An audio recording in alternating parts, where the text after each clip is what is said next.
Hannah and I were collaborating early on about how to be different, what we wanted to be different, what the vision was going to look like. And we were kind of focused on the infinity of what an ocean looked like. It was one of our favorite spots, right?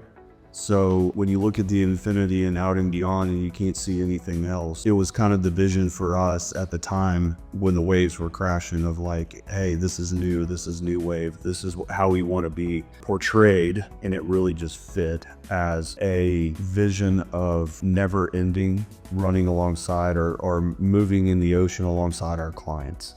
And so that was kind of the vision of where New Wave came from. So Hannah, being the artist that she is, spent many hours creating the logo and the motto or tagline for the company. I believe that client relationships are the foundation of why we're here. Why a client should choose a relationship with us is that we're holistically different. And what I mean by that is we relate to every single client in every aspect of importance of what goes on in their lives. So with whether you're an entrepreneur and you are focused on tax or growth or how you're going to build your company moving forward, we've done that. We've been there. We know how to have those conversations. We know how to do that planning with clients, whether it's tax, which is everyone's problem, right? We do a very good job of working and navigating and strategizing through that with clients. All of the baseline things are there, the wealth management, the trust and estate planning, the day-to-day cash flow management, a relationship around the investments. But the added on intangibles to that are where we set ourselves apart from other companies. For the younger investor that may be more aggressive, that is definitely the way they should be typically. Each client is different in their own risk tolerances and diversifications and their holistic portfolio. They may have passive real estate, or they may want to grow that. They also are going to use, typically workplace investments. And then they're also going to build outside investments. So for those clients, obviously we've been there and been in their shoes as well. After assessing that, then we're going to give them strategies or help them talk about how the best way to build those buckets are, and grow alongside with them.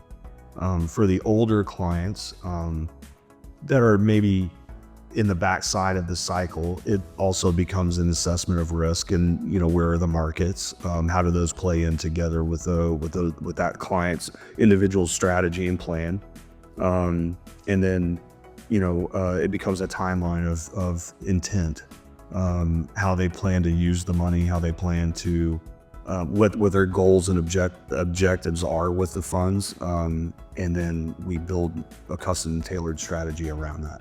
I think one thing that clients can always keep in mind, no matter age or timelines, right, is emotion plays a big part.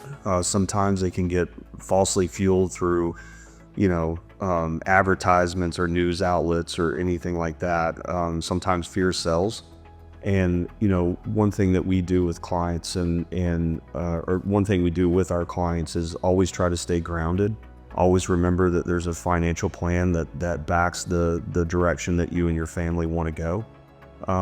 Never knee-jerk into emotional reactions into the market.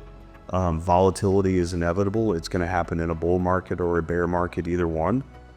It's always remembering that you've built the steps and the plans in place in order to withstand those, and never trying to time ins and outs of and the risk associated with trying to do that. It's always staying level-headed at all times. And I think we do a great job in holding hands with clients and having those conversations about why and how you need to approach that situation to help calm or settle emotion. So we have a lot of our clients that will reach out to us periodically when they wanted to look at growing their investment portfolio from the aspect of, should I buy real estate?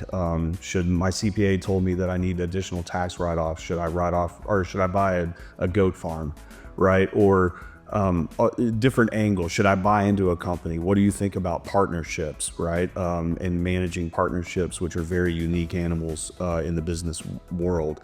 All of those topics and all of those strategies we've dealt with for many years, both personally and in our own lives, but also with clients. So I feel like that we do a very good job with our entrepreneurs and our clients and prospects that reach out to us about talking through the pros and cons of that, of having strategy meetings around if you're already an entrepreneur, how do I grow? How do I level up? What am I looking for?